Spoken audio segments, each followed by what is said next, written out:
On this particular day, Alf Martin was called at short notice to inspect a vessel. It was not a complicated inspection, a big flat-top barge that carried stones across the North Sea. Due to the general condition of the barge, it had been decided to call for a spot check of the internal structures, including some ballast tanks and a void space at the fore end of the barge. I am the first one to enter this void space. I noticed it was terribly rusty. There was a wet atmosphere, there was some water in the bottom of it. There was something wrong with the air.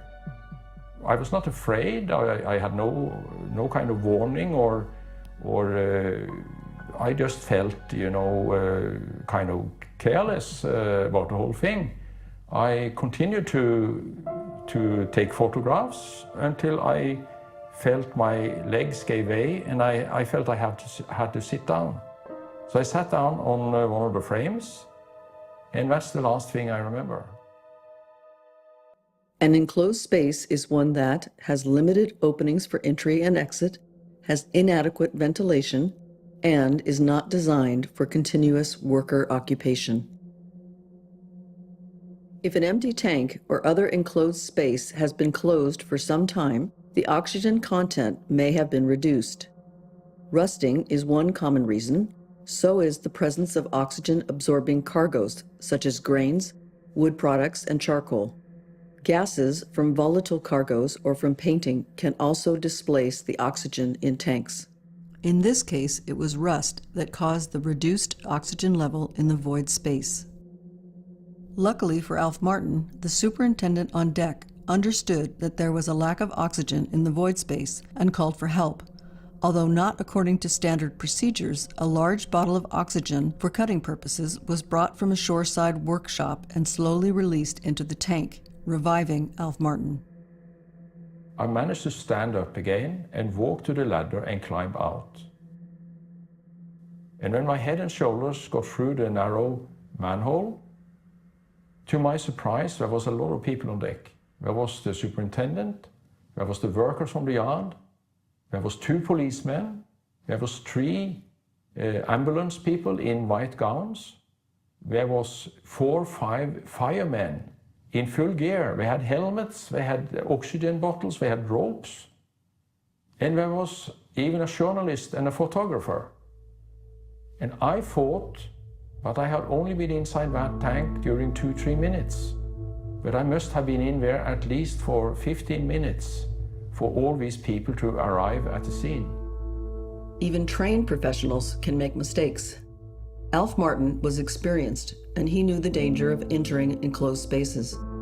Still, that day, he made what he describes as the greatest mistake of his life. He entered a void space without testing its atmosphere first and collapsed due to the lack of oxygen inside.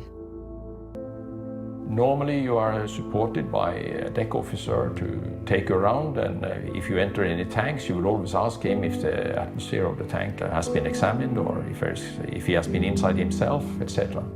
There was no one to guide us around.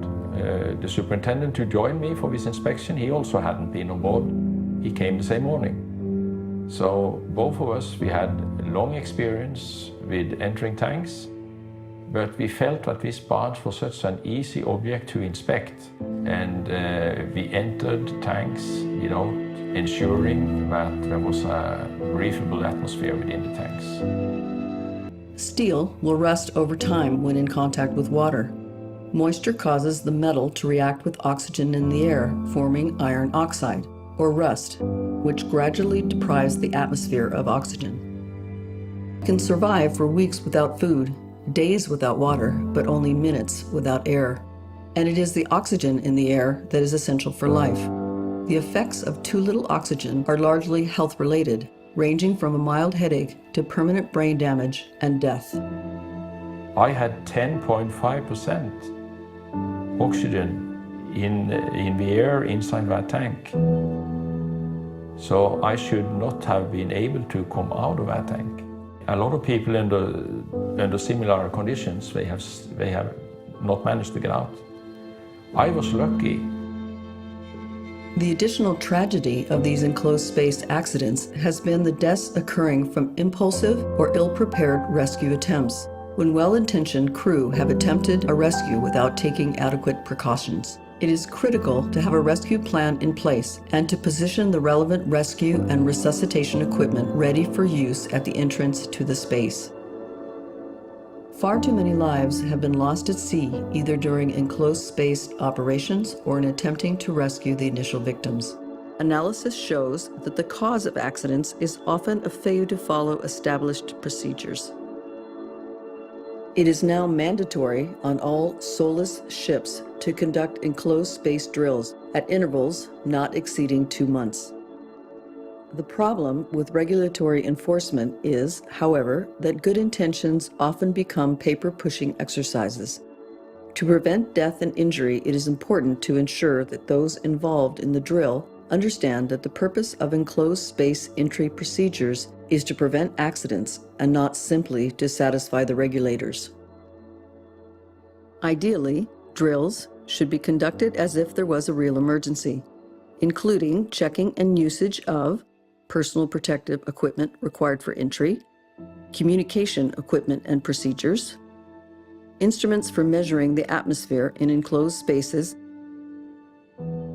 rescue equipment and procedures, and instructions in first aid and resuscitation techniques. After a drill, share the lessons learned and update procedures if necessary. Let's learn from our surveyor Alf Martin's near-fatal mistake. Any enclosed space is potentially life-threatening, and every precaution should be taken both prior to entry and while inside. Knowledge and training saves lives, including yours.